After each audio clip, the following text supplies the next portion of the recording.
Hello. So everybody can hear me, right? The mic is working. Okay. Good afternoon, everybody. So, and thanks a lot to the organizers for inviting me. It's a really interesting topic selection. I mean, there are lots of winter schools going on right now. So I'm really happy that you're here with us. Hopefully you'll hear some interesting ideas and new topics that you can then go back and sort of delve in deeper. So, given that today's theme is primarily matching, at least the morning theme had been, you'll probably see something else later in the day. So, matching is a really large topic with multiple applications in far-reaching and sort of seemingly sort of disconnected areas. So, can you tell me where all you might actually see matching in a real-life scenario?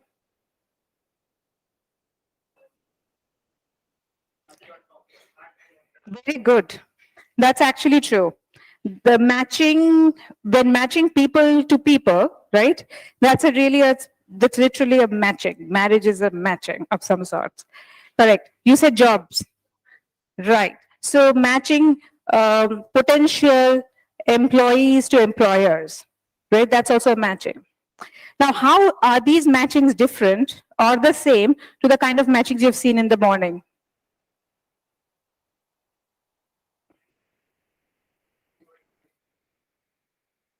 You've seen perfect matching, just where any kind of, as long as you have an edge, you can, the graph is given to you and you just find a matching, right? Okay. Right. Okay, so some of you probably are familiar with where this whole thing is going. Okay, so let me just say this. So in a purely graph theoretic situations where you're given a graph, you just want to find a matching. Preferably the largest size matching. Why? Because just an empty set of edges is also a matching. That's not interesting, right? So you want to find the maximum size matching. Now, of which somebody said perfect matching. Perfect matching is a special case of a maximum matching where all the vertices are matched. Now, all graphs need not have that property. So those that do, for that, we would like to find a perfect matching. Now, if I told you that all edges are somewhat not the same, meaning when you're matching vertices to vertices, there exists this idea that some edges or some matches are more desirable than others. As is the case in the case of like the shadi.com or whatever, match.com, matching applicants, job applicants to employers and so on, right? So if I were to sign up for a job in these naukri.com and those job portals, they ask us to rank. I mean, first and foremost, I have to submit my resume and say what kind of jobs I'm qualified to do and interested to do and so on and so forth. That itself shows that I'm not interested in just getting a job. There has to be a notion of suitability, right? So this is where there's a preference, me as a potential employee for the jobs that are available in the market. Similarly, from the employer side, there exists a preference over the type of employees they would want. Okay, this is the scenario of matchings under preferences.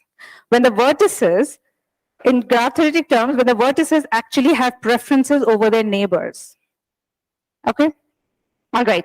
So lots of real life scenarios, college admissions. Those of you who got into IITs, how did you get through? You sat for an exam, got a rank, and then showed up for counseling, right? During the counseling, you were processed in a certain order. The All India rank number 1 got to choose whatever he or she wanted to, wherever he or she wanted to go, right? All India rank 2 then came in and said, okay, I'm going to, whatever is left, I can choose from there, and so on and so forth, right? So that's also a matching under preference type of a thing. All colleges are available to the AIR1. He gets to choose whatever he wants. Like the preference is sort of prioritized in his sort of from his perspective, followed by 2 and so on and so forth. Okay, you don't just you don't just invite people in for counseling in any random order, right? There exists this thing. So that's sort of the idea. Okay, organ donation. Now, all of you who may or may be aware of this, there's a huge need for organ donors because there are people who would really benefit from receiving healthier organs. Okay, in this case, just being a willing donor and a desiring recipient is not to be matched is not enough. There's a lot of biological factors that go into play. So there is again this notion of suitability. Not all donors are suitable for recipients and so on. It exists this other thing where you're not dealing with human beings and colleges, like this sort of thing, but machines. So establishing a peer-to-peer network also is basically finding the right match for the devices to connect to. All available devices are not suitable for a whole host of reasons and so on and so forth. Okay. Housing market, or for that matter, markets of any kind, where there are lots of goods being sold and there are lots of agents who are in the market to purchase those goods. They have a preference ordering on the available goods.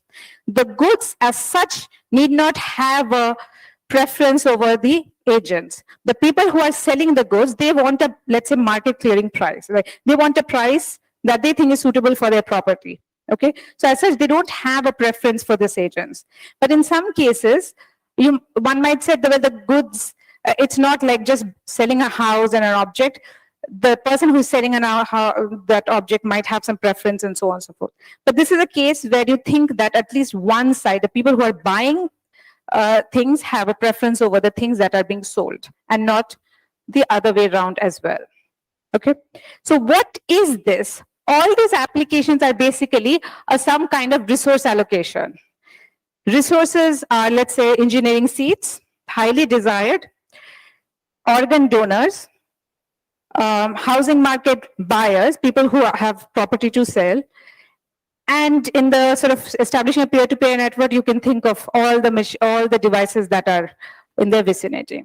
Okay, and so the allocation aspect is how to suitably create these matches that best serve the situation under study. Okay, so in certain cases, creating the maximum size matching while respecting the preference might be good, might be great. In some other cases, size is not the thing that we are looking for. Some other property might be more necessary. So that's the whole world of matching under preferences. And please stop me if something doesn't make sense and all. I have a bunch of slides, but it's not like I don't have to get through everything, and I would like to do some proof. So please stop me exactly in the moment that you feel like you're lost. So before I delve into this thing, I just want to share a simple fact, which is that today's and tomorrow's talk would basically share a bunch of results, really rather old, which won a bunch of people Nobel Prizes in economics. And it's not an exaggeration. Today, tomorrow, and anywhere in between, I'll tell you names of economists who studied these things, okay, which are basically matching. And at different times, their work was so influential for society that they were awarded the highest sort of acclamation in their fields. Okay. So matching under preferences. So I'm a graph theorist. I'm a graph algorithmist. So I study matching under preferences via graphs. There are lots of people who take a different approach and so on and so forth. So this sort of modeling where we think of agents as vertices and suitable relation where there's a potential of being matched. Like for example, if I'm in the job market, I have certain skills, be it like designing algorithms or analyzing data or writing codes and so on. So I only sign up for those sorts of jobs, right? I don't sign up for other like designing jobs and so on and so forth. So those potential appropriate connections are what are edges in this graph. I mean, okay, in this case, so acceptable matches. Okay, so that's the idea. Now, the main thing, so far this is a graph theoretic setup. This is the only thing that is sort of different, which is that every vertex has a ranking or a preference, some way of expressing its preference over its neighbors. Okay? This sort of modeling of game theoretic problems was introduced by Meyerson in his game on cooperative games. Again, a Nobel-winning economist. That was something that a new idea he was suggesting. Economists didn't study their problems in terms of graphs. And he sort of framed it as a graph problem. And since then, it has become very standard way of studying these things. Why? Because graph theory itself is a very broad, very deep subject where there's lots of results already there, and they were hoping that maybe they can mine ideas and known results and algorithms in graph theory and sort of use it for their problems that arise in economics. Okay, so that was sort of the idea. So preference representation, how to represent preference over one's neighbors. So there are two primarily different broad classifications by which we do that. Any idea what they might be? Okay, so yes, one obvious thing is list. You just give a strict ranked list over your neighbors, right? That this is the first choice, second choice, third. The way you people fill out your forms when you go for, before you go for counseling based on your preference over the college seats, right? Now, okay, those engineering, those are much more complex in the sense you don't just rank the colleges, but also the departments and so on and so forth, right? So, but you get the idea. It's the that sort of an idea thing. The other setting is called the cardinal setting, where you don't just rank your neighbors, you ascribe numerical values. So it's like a weight. Okay, you can think of it as a weight, but what economists call it is utility. Like how much do I value this particular match? Okay, so for example, fruits I like. Okay, so suppose these are some of the things that I like: apple the most, followed by guava, mango, melons, and berries. So if I had to just represent this as a preference, why is this not working?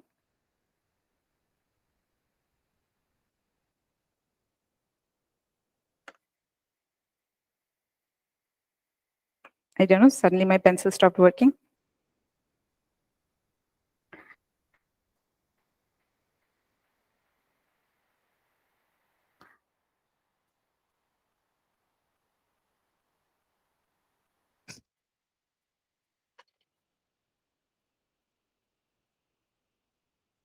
Dear God, this problem never happens other times. It is attached.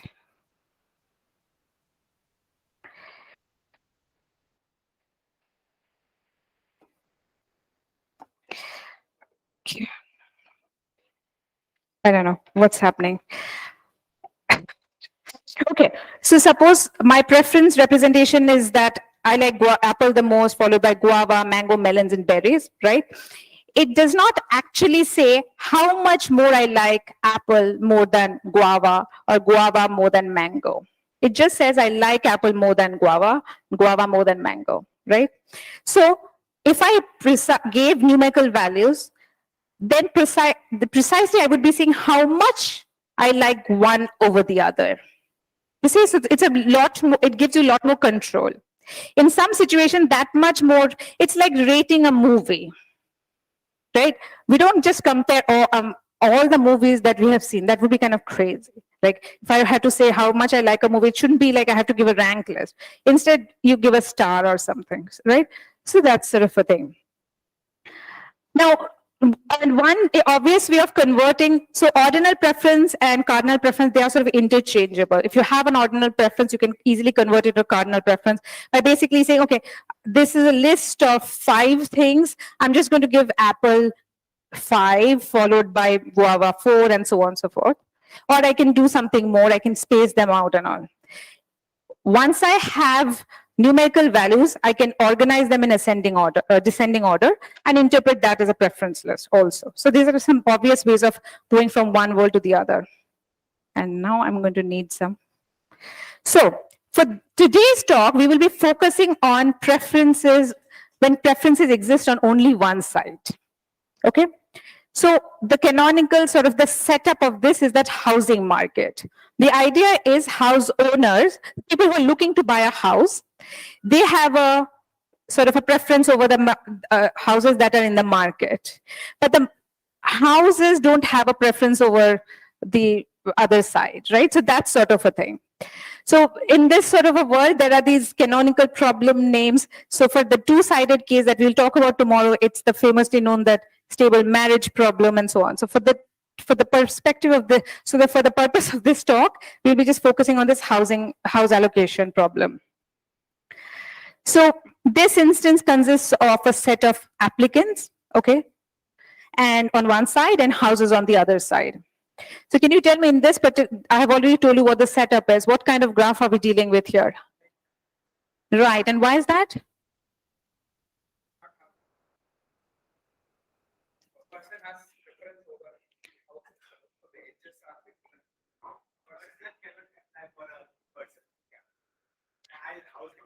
Okay. Okay, all right, correct. So bipartite graph is a property of the edges, right? Like edges go between, like there's no that. It's not a property of preferences per se.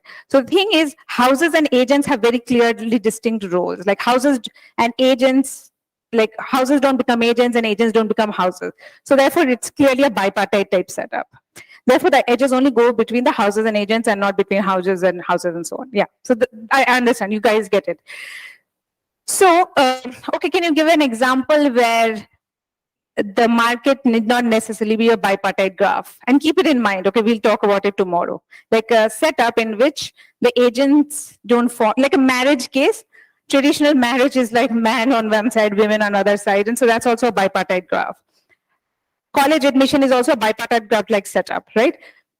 People who colleges will not become students and students are not going to become, these roles are not interchanged, very clearly distinct roles. So that's how, this is the way the economists thought that, so this is a bipartite graph type scenario, okay?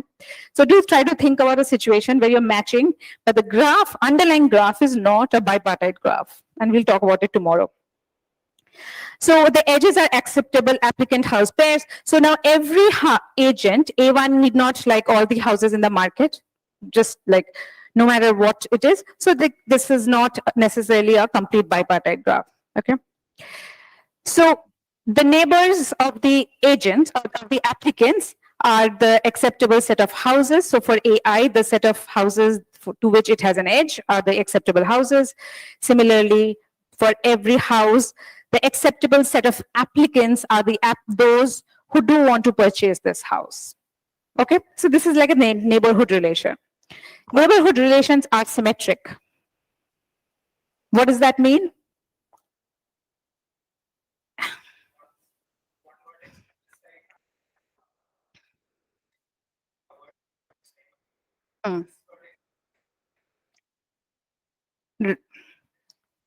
Right. So that's what in graph theory, when we talk purely about graphs, symmetric, the property of symmetry in terms of edges is taken for granted.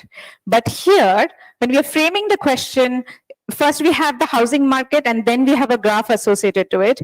We should check whether all the edge properties hold. So in this case, it does hold, in the sense that if an applicant doesn't want to buy a house, then the house cannot be a neighbor of that applicant. So the way this is defined, that is automatic, but if you don't have to define it this way, but this is something that must hold, okay?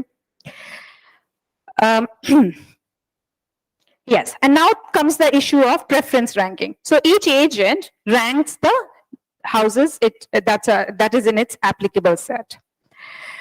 And this is the main thing, houses don't have a preference over applicants. Now, the notion of preference is simple, as we have already talked. This is the notation that is standard use. I don't think I'll be using it in anywhere here, but okay. So between any two houses in its acceptable set, it can sort of state a preference. Like, I like this better than that. Okay. Now, this thing, strict ordering says that it's like, you know what a strict ordering is, right? This property, the way it is stated here, does not necessarily mean it's a strict ordering. So it just says that two houses that are in its acceptable set can be compared to each other. So this is basically what one would call a partial ordering. But if the partial ordering had some additional properties, then we can say, okay, it has a strict ordering, okay? But here, the way I'm telling you, I'm assuming that there exists a strict ordering, like the neighbors are all in an ordered set. So here comes the issue of a good solution concept. So what do you think would be a good matching solution? We understand that there should be a matching. When of a matching am I looking for here? Mind you, we have preferences, so somehow we have to respect these preferences.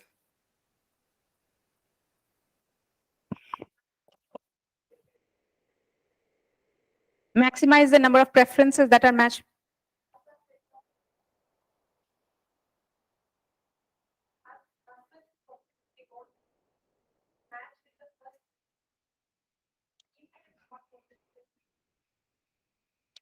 Okay, so if suppose the preferences are such that if you give people their top preferences, then lot of houses, like lot of, yeah, houses remain unassigned. Like, no, let me not say it that way. So suppose there is one house that is everybody's top preference. Okay, so that house should be assigned to somebody because it's such a desired house, right? It will be sold to somebody. Then what? But only one person gets that house. Then what?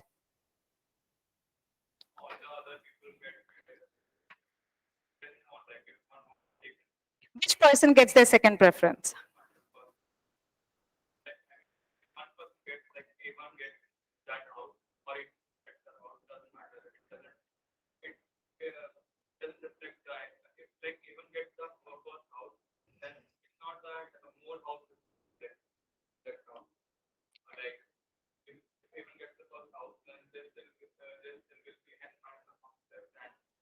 Why would, okay, but you have seen that matchings can have widely different sizes, right?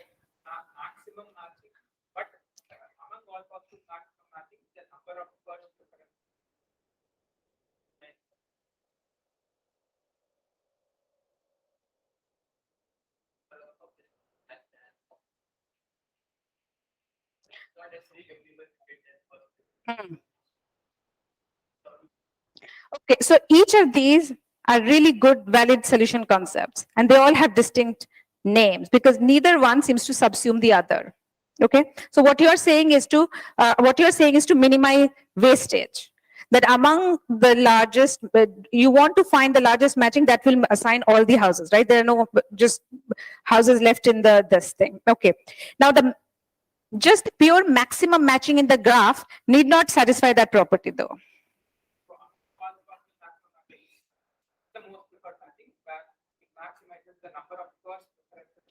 Okay, so you're saying among the maximum matchings that are there in the thing, you want to find the one that somehow gives.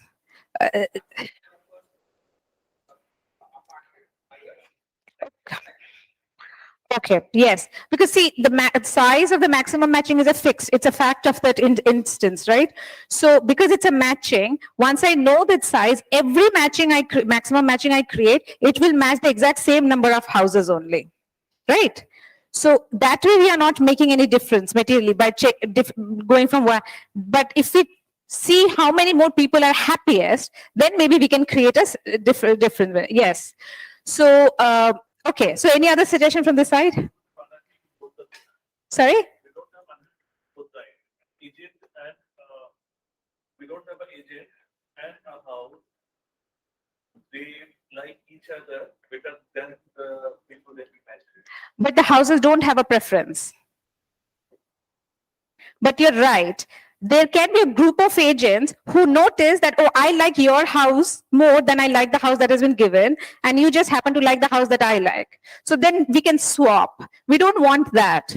Why? Because it's supposed to be a market where people are voluntarily participating, and you kind of have to give good guarantees so that people don't form these breakaway groups and form matchings among each other, and then this whole market sort of system collapses.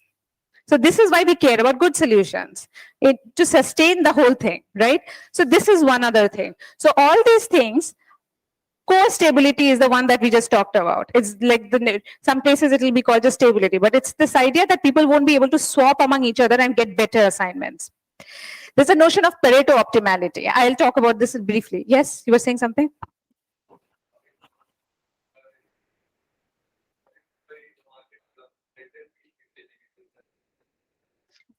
That exchanges among themselves, right? The market, basically, it's suppose there's a centralized authority which is creating this assignment. It creates an assignment, then among each other we were talking about what assignment, what we got, and we realized, oh, I like the house was assigned to him and he likes the one that was given to me. He and I change.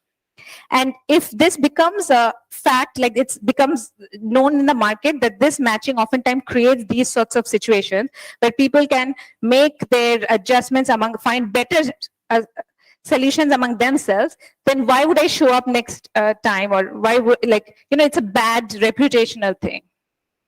Yes. We have the that one that have preference for a particular house, let's say house one. So we can rank them like by the house degree because the person who has the maximum house degree that the person who has the maximum number of preference house that houses that he has prioritized should be even if he doesn't get that house, he should be able to get another house. Like he said, we have to maximize the number of people that actually get a house. So we can do that. We can create a preferences of the people that actually have a particular house in their preference. Like house one is on sale, and these many people like to buy it at the current time. They have not bought from our previous house. So we can rank them by the house degree, and then the person with the least house degree get that house because if he doesn't get that house, He will never get later on.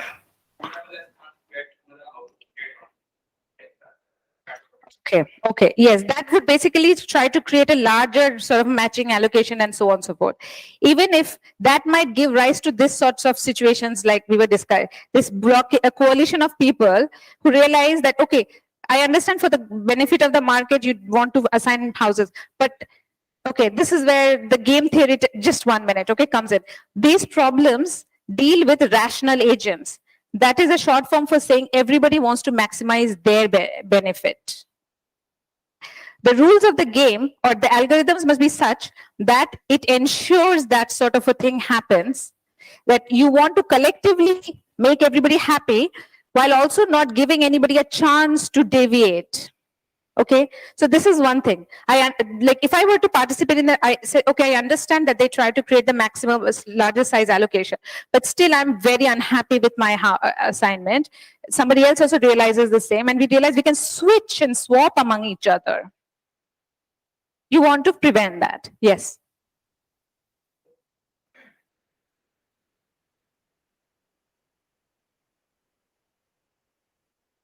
Sorry, a little louder. Yes, so this market so far, the examples that I chose were done precisely to, other than the housing allocation, think about organ donation, college admission, that is the one which comes through a centralized admission system. The peer-to, there's no money exchanges.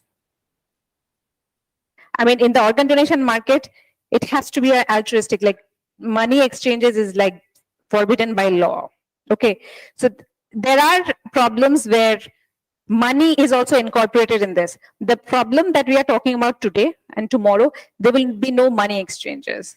When we incorporate money and all, sort of the money captures the notion of utility and so on. Here we just start using the fact that, oh, I just have this if money was not an object, if all houses were within my range, let's say, then how would I rank the houses? Yes. How do we compare between individual what preferences? Okay, so the preference list is independent of yours, right? I have a top preference, you have a top preference. They may or may not be the same. If we don't normalize that, it's just the fact that we both can have top preferences to be the exact same house or same object. It's possible. We can have, I value an object differently than you. The same object can be valued differently by two different people.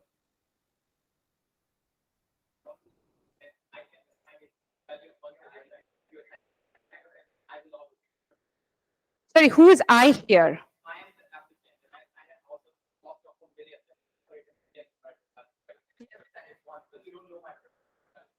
Yes.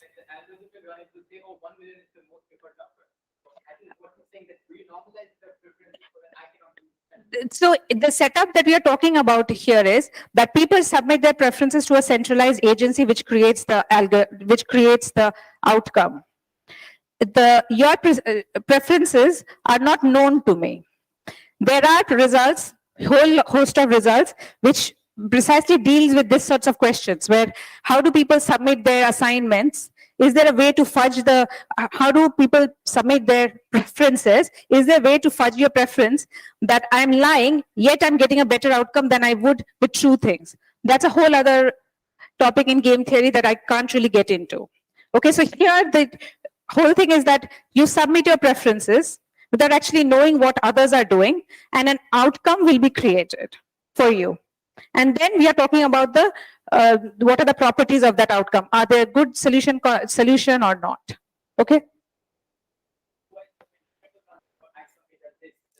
So right now we have not made a distinction. You could there are situations which deal with both. The house allocation problem that I talked about just talked about ranked list. So it's not a numerical, it's the ordinal preference. Okay, so that's the thing. Okay, but these are all really valid points and they are studied. It's just that for this purpose of this talk, we are not going to be dealing, we'll be just talking about the assignment question, okay? Not sort of clearing prices and so on and so forth. Okay, there's also this notion of Pareto optimality. This is a very benchmark concept, and we will be talking about it a little later. There's also a notion of popularity, which is like more than, there's nothing, no other solution, no other matching, which is liked by strictly more people than this matching. Therefore, this is at least as popular as the other. Okay, so this is all sort of thing. Now, here, these definitions can work with any kind of ordinal and cardinal preferences. There is another sort of a notion, little more profile-based optimal matching, which really works best with this cardinal model. Or you can use the ordinal model, but interpret it in the cardinal setting, and then. So here it would matter, right, what kind of a rank, which position you're getting, and so on. These are basically computing some objective function and then saying, give me a matching that maximizes that value. Okay. All right. So let's talk about the kind of matching, the type of outcome that we can all agree, sort of, that should emerge out of this sort of centralized system, which is that they should not be a set of agents, okay, who form like what one would be calling a trading or a blocking. That's the term used in literature. It's basically this idea that there's a subset of agents who can swap their allocations among each other and get a strictly better outcome. Okay. So this is this thing that any match, so this is a definition is given in with respect to matching, given in a group of agents form a trading or a blocking coalition, both are used, if they can swap items among themselves so that every person receives an item that is strictly better. Any matching. Yeah. We want to create a matching. Now the matching here, if it does not, the matching, as I started by saying, an empty set is also a matching, but it's of no benefit. So we want to create a sizable matching, but I've said nothing about the notion of size. All I have said is create a matching where people don't have any reason to swap among each other. So that's the first outcome. Now you see a trivial solution like an empty matching or just a matching that consists of one edge, like one thing, automatically will be blocking coalition resistant because they're just not enough people. Like you need at least two people to create a swap, right? But we will see that, and that's an important thing to note, that that sort of a matching is very suboptimal for the market. There are so many agents, there are so many houses. Why are you creating a matching that only is creating like only one match? So you do want to create as big a matching as possible, but with these additional guarantees. Okay, so we will add the size aspect step by step. So this is one of the things that we would want. This is something that would lead to the acceptability of the solution created. You were saying something? You raised your hand, right? Okay, sorry. So a matching is said to be core stable if there are no trading coalitions. Okay, so top trading cycle is one of those algorithms that has become like a benchmark in this area. It's so simple. It's sort of is easy to explain. And this was written, it appeared in a paper by Roth and Scarf, but it was ascribed to David Gale. But he said it and we just analyzed it. So what is top trading cycle? You start with the N agents and each of them has a preference over the available houses. Everybody starts off by pointing to the house that they like the most. Okay. So here, as you can see, you could have submitted numerical values, but it doesn't matter. You are, whatever it is, your numerical or the cardinal preference could be 1 million versus mine 1. We are both will be pointing to the house that we value the most. So the value aspect gets sort of hidden here. It's not important. From here, you create a directed graph. Okay. So this people pointing to the house that they like the most is the directed graph. Okay, so that you have vertices on one side and the houses, agents, the applicants on one side and houses on the other side, and this is the sort of this going on. In this graph, you find vertex disjoint cycles, or rather say you find as many cycles as you can. Okay. Along the cycles you see, so because the graph is, can I write here? This sort of, so it's naturally it is a bipartite graph, right? Agents on one side, houses on the other side. Maybe some houses are such highly desired houses that, they have more than one person pointing to them and so on, okay? But you notice all the, this sort of thing. So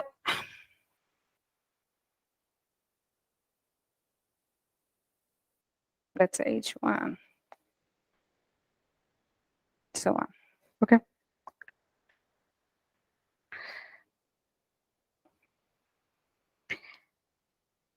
Now, in this case, does it make sense to talk about cycles? Why?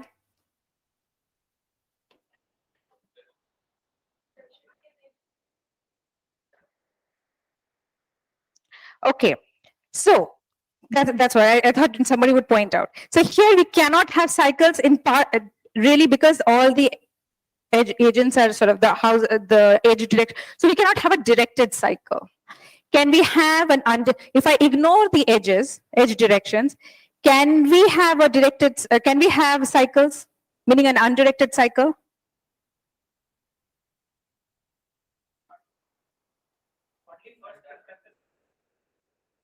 With only first preferences we can't.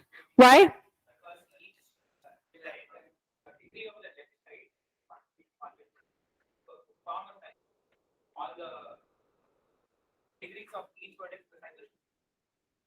Okay.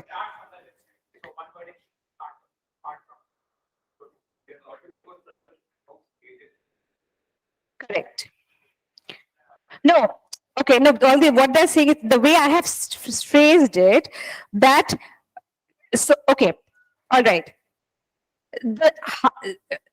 So I'm asking leading questions to get to the point that agents and houses are the vertices that are participating in the market, but the graph that I'm going to look at is not between agents and houses, but each house, okay, I probably didn't say this. Every house, every agent who is participating in the house is also a house owner.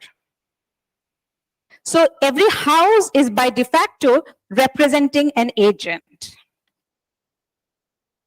Okay? So this is where the subtlety is. All the examples of bipartite graph I just gave were between, you have agents on one side, houses on one side. But for this chop trading cycle, what you're doing is, this house, H1, is basically some agent, AI. Because this, I did actually mention this. So yeah, I probably, the leading questions didn't make much sense. But every house, every agent who participates in the market, it's like this, like you're trying to house swap, like you upgrade your house. These things do happen among people who like are realtors and who invest in housing markets. They have some properties and they're trying to see whether they can sell it or exchange among each other, get a better, different house, and so on and so forth. So that's the sort of thing.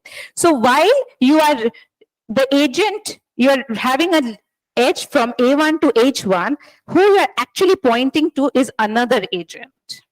And this agent could have a rank, this is, let's say, this person, A2, this agent. H1 belongs to this agent A2. So basically what A1 is doing is effectively pointing to A2. Now A2 is, let's say, pointing to somebody else, A3. Okay, a house whose owner is A3. So therefore this is another agent, A3. Now A3 so happens likes the house that, okay, this A3 here. So A3 basically likes the house, let's say,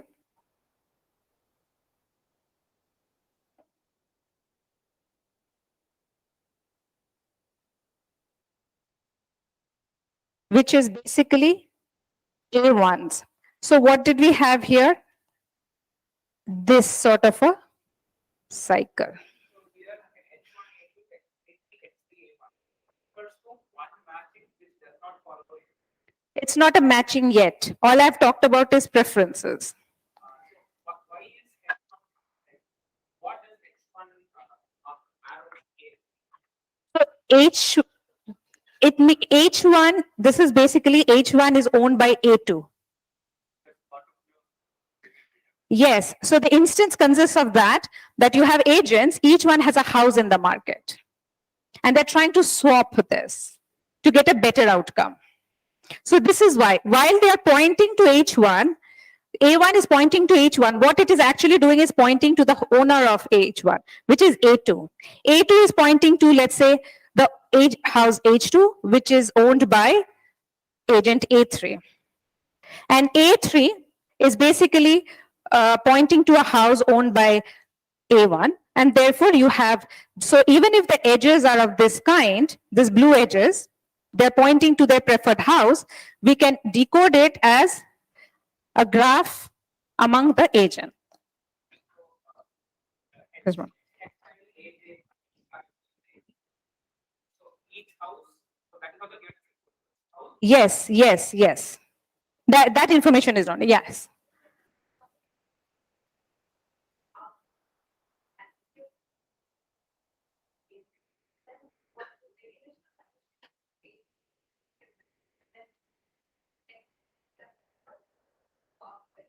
So how, so the fact that you already are a house owner is the starting matching. Initially in the 0th step, the match is to my own house. So it's a good point. The point is, I am there in the market because I want an upgrade. I already have a house, my own house. I'm trying to upgrade it. That's what this is. Cyclically, this will create an upgrade. It will give a better house to the people who are part of the cycle. So is it clear? So initially the default matching that you're trying to create, just create any assignment and then improve on it, is basically your own house.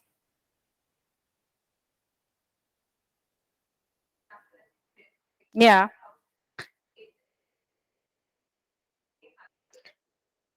Yes, you can. And that's where we'll see an algorithm which basically does that. Okay, so the idea of a prop trading cycle is to create this cyclical improvement step by step. This idea, along with lots of other ideas, have been used to create more sophisticated algorithms with better guarantees, faster running time, and so on. So one of them will be the kind that she is describing, where basically we start with a maximum size matching.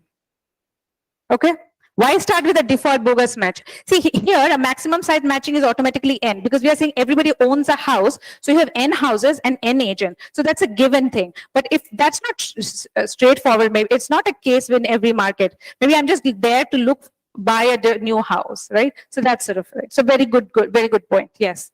Any more questions? No, I have not talked about stable matching yet. I've just, this notion of core stability. Okay, no, I haven't, that would require a proof, right? Maximum size. All I've said is start with the matching and detect these cycles. These cycles are supposed to tell me that these people would like to switch houses among each other. Is that clear? Why should this cycle, can I have bunch of these cycles that have vertices in common? Is the question clear? Because if I have cycles that share vertices, it's not clear how I may create this set of cycles, right? C1, C2, CL. It's like, because one agent only participates in one of the, yes, you were saying something.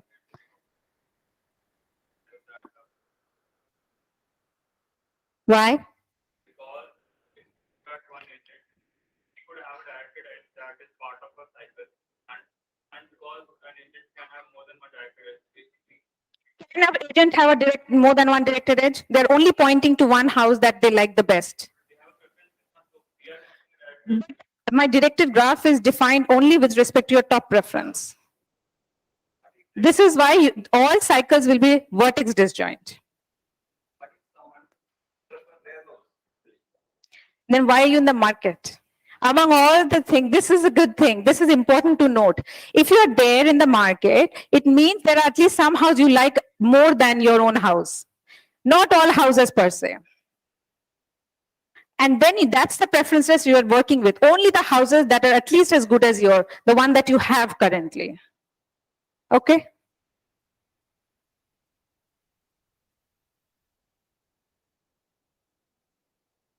But then why am I participating in the market? Because somebody else likes my house. I have the fanciest house in the neighborhood. Doesn't mean I'm going to give it away, right? I should get something out of this trade.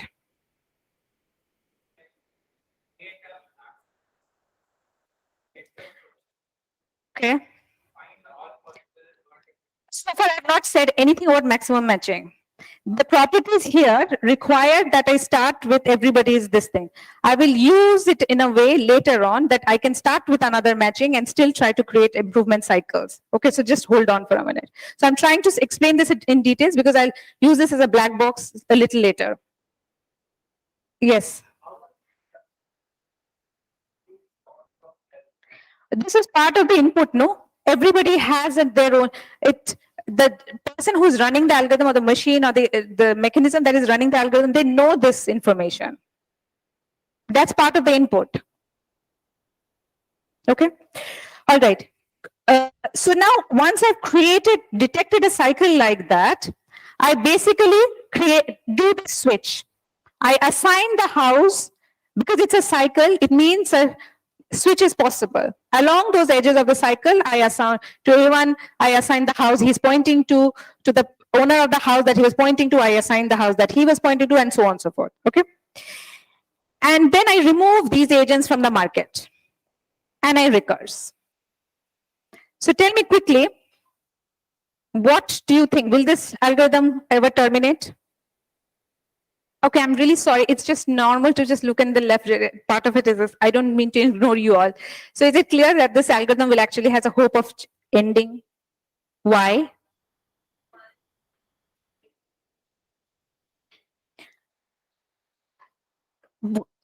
Why should all agents be part of?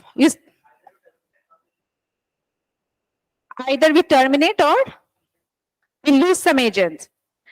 Right, every step right before recursing, I am reducing agents, right? That set of agents is finite. Does it ever happen that I will not find a cycle? That's basically what I meant. If I could remove agents, I'm reducing this thing. Could it happen that I couldn't even execute step 2?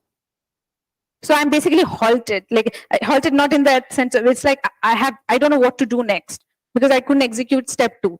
Does that ever happen?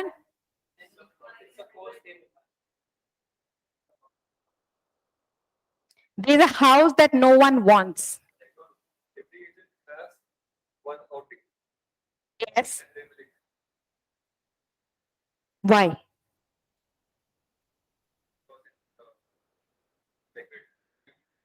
So at any time, everybody has to have one out degree. The house that they are pointing to, they like the best, right? So I just follow this edge. Then that owner is pointing to something else. It's a finite number of agents only. At some point, I have to come back. Right? This can't go on. That's the thing. At some point, this has to repeat itself.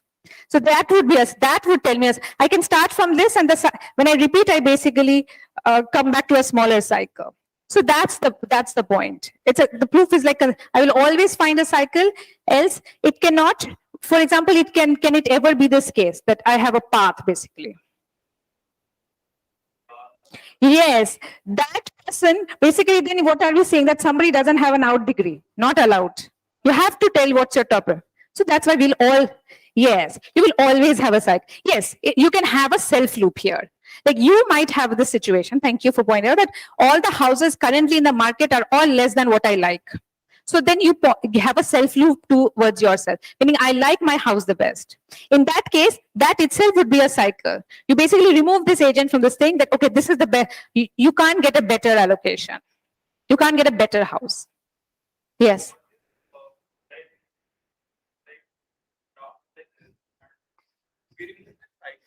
And basically, this agent wants this agent's house, but this agent's already out of the market. So basically, generate a false. But the last. Yes. No, then this is the cycle. Yeah, but after we remove this, then we have nothing to go for. This, once you remove it, this person has to point to the house that is existing in the best house he likes among the existing people. At each time, you do that. Yes, you recreate this graph G based on the houses that are there in the market. After this, that's why it's a recursion. You're solving that problem, a sub instance of the problem. Okay, quickly. How am I doing time wise? One of the organizers. Nobody's here. Oh my goodness. Okay. Really?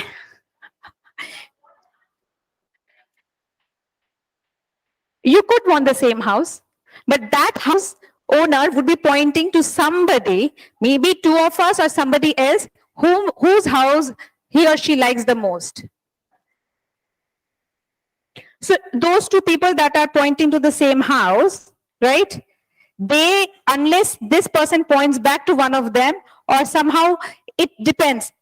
One of them can be part of the cycle, both of them cannot be part of the cycle, or neither of them can be part of a cycle. It really depends how this line propagates, whether it comes back to this.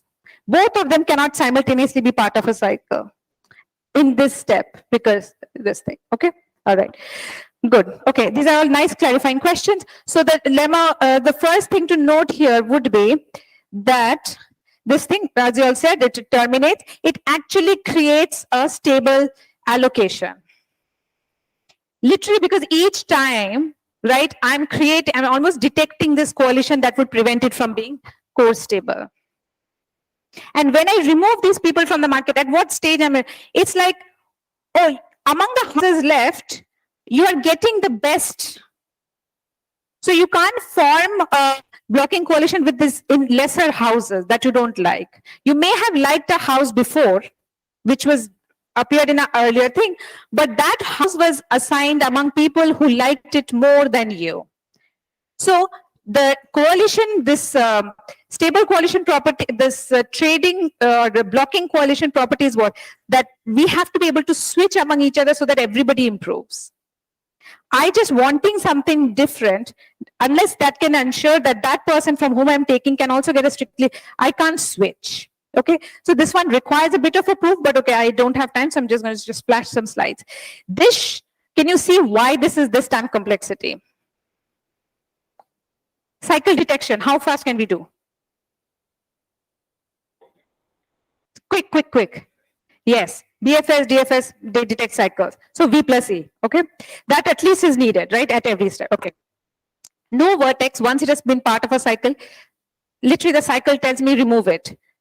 You will never look at a vertex second time. So it's like a linear scan on the vertex set, but like a detecting cycles. Okay, so the V plus A. That also requires a bit of proof, but okay, it's not N into V plus A. N into N plus M. It's not that. It is N plus M. So one of the properties of these problems in game theory is this notion of Pareto optimality. It's this idea that the solution has this steady state property that any other solution, potential solution, when compared to this solution, cannot be at least as good for all the agents and strictly bad for at least one agent. So that Pareto optimality shows up in lots of different situations. In matching, all kinds of, any solution can be asked to have this, you have to frame it in the way appropriate to the context and the language of the problem. But the notion of Pareto optimality is this, like, can I improve somebody without causing a lesser detriment to somebody else? If not, then the solution is said to be Pareto optimal. Okay? Now tell me, from core stability to Pareto optimality, can you say something? Sorry? being the swap. And like, okay, I guess you've seen some of this. Fine. But see, in the course tables type of a situation, I said nothing about size. If one matching is not maximal, any matching that is maximal, a maximal matching that contains this matching is definitely superior than this matching. Right? Everybody who was matched in this solution gets the same matching, and additionally, few other people get match, right? So a maximality should be an inherent notion in Pareto optimality. Is this clear? In core stability, we didn't talk about sizes, right? But we can at least say that we'll at least create a maximal type of a solution. Okay. Okay, this was the definition of it. So in this case, I think I've well run out of time. So the point is that the Pareto optimal problems, a solution which is Pareto optimal has sort of these three properties. One is this maximality. One is this idea of trade-in free, meaning that there exists a house which has not been assigned to anybody. If there is an agent who likes this house and also hasn't been assigned to it, that means you're not even creating a maximal solution. So let's assume that every agent that likes this house has been assigned to somebody. But at the same time, there exists one agent who likes this house more than whatever it has been assigned. Then it's easy, convenient to just switch, no? The trade-in free. It's not a cycle situation. It's just one edge switch. So that's this trade-in free property. But locally make an improvement. The other one is the cyclic coalition thing. The one that top trading cycle basically exploits. So if you have these three things, then you have a Pareto optimal matching. Okay. So this is an if and only if. One direction is rather straightforward. If you have Pareto, this, like we just discussed. For the other direction also, you can show that if you have these three properties, you should have Pareto optimality. Now, I just want to say this. Okay, let's just get to the. So there exists a rather straightforward algorithm for finding a Pareto optimal matching, which is that arbitrarily order agents and let them pick their best. Okay. You can actually, so this is called serial dictatorship. Like you're sequentially calling people and letting them choose the best available thing in the market. Okay, this will also give rise to a Pareto solution. But it will not be the maximum sized Pareto optimal solution. Can you see why?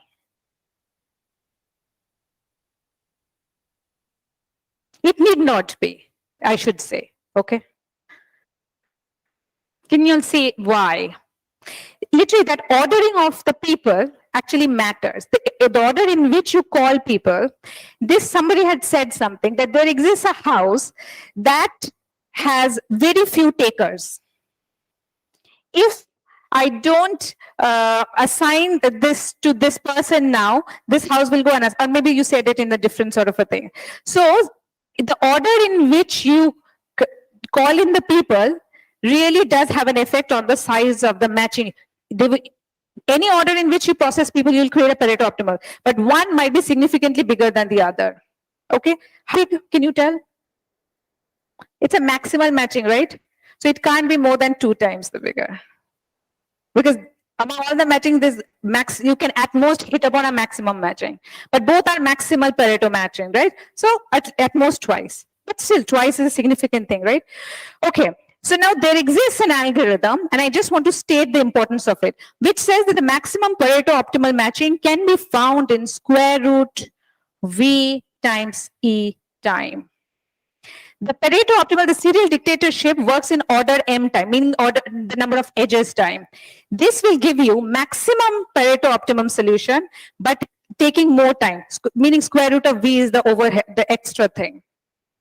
See, I can't try all possible Pareto match. I can't possibly try all exhaustively. Could I generate all the Pareto optimal matching? Like if I were to run a serial dictatorship on all permutation of agents, it would be n factorial, because there can be that many number of permutations in which I can, like that many number of orders in which I can process agents, right?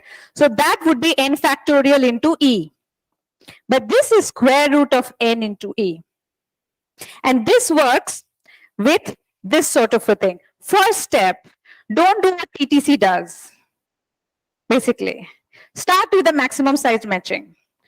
Do you know this? What is the best algorithm to find maximum matching? Quickly, quickly. You all saw this today? Okay, good. So what's the time complexity of Hopcroft? That's exactly. So that itself is something to take note. When you see time complexities like this, try to see where have I seen it? Does it match something? And when you're talking about matching, you should compare and contrast to this. Okay, so start with that. So this step would at least take that much time. It turns out the other two steps take no additional time, meaning they will take linear, something more, but they don't add a multiplicative factor. Second phase, basically, you do some kind of a trade-in checks. Like, can I do, like, remove trade-in things? Like, just make some edged switches. And third phase is where you do TTC, but a very efficient TTC. You don't, when people, you just take out some agents in the market right away and the houses, which you know will not be able to be participating in any sort of coalition further along. And when you take out, it doesn't mean you go and delete things, because that will again lead to your time complexity. You just mark them and never look back. So with some clever data structure, data keeping and record keeping and data structure, this thing can be attained. And most importantly is, if you get a better algorithm for this, you can actually break Hopcroft-Karp's maximum matching time complexity. So, and people have tried to do that. So it's sort of, this is why it's sort of believed to be a very tight algorithm. You can't improve this without improving maximum match algorithm. Okay, so I am going to stop. There were some more extensions I was going to talk about, but I think that's enough for now. Please ask me if you want to know more. There are lots of other things. I didn't quite get to it. So, yeah, thank you.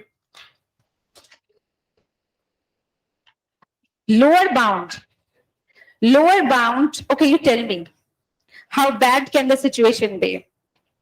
Lower bounds are given by finding an instance in which, so when you say lower bound, what lower bound? Lower bound of this algorithm? This particular algorithm? Or the lower bound of the problem? Like we say, a comparison-based sort cannot do better in log n. So there are different things. For maximum matching, what is lower bound known?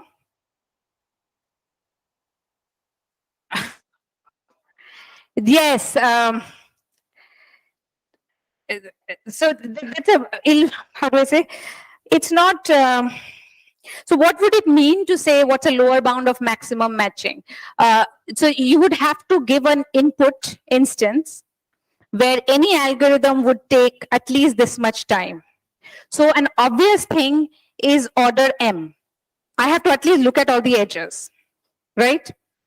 If I have to assign people to something, n plus m seems to be a reasonable algorithm, at least this much, just because I need to scan the input, right?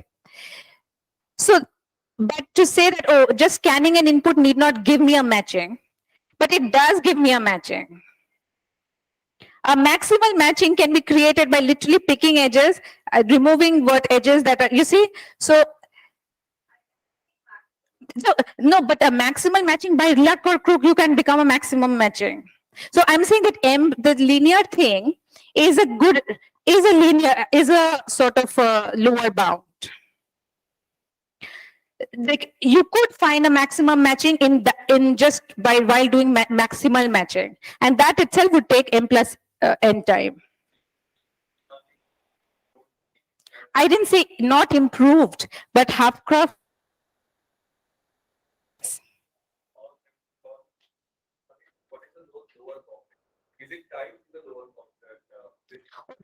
I don't know. Okay, you are asking about, okay, you are saying that maybe whatever is maximum matching lower bound is not necessarily a lower bound for this problem, maximum size Pareto optimal. That's the thing. And you're saying that, is that difference known?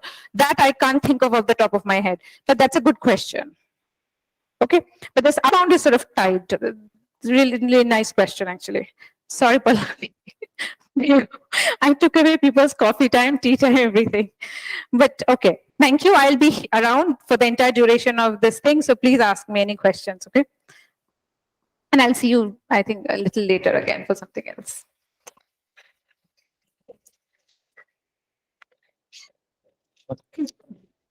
We will now have it, and after that, we will have a session by Dr. Pallavi on voting theory, part one. Okay. So we will meet after 20 minutes here.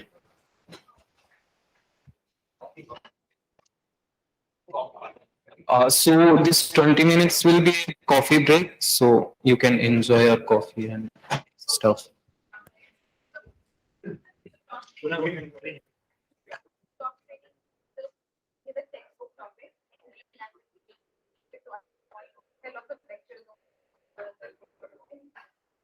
The book that so okay, so David Mander is a handbook on matching other preferences. The name is the algorithm of matching other preferences. Very introducing to critical thinking because it gives you very good references for where you can use something. So it does talk about and it quite nicely analyzes this last aspect of the video. I will take that. So it analyzes that in the context that we don't, but we get a with this. There is rough pattern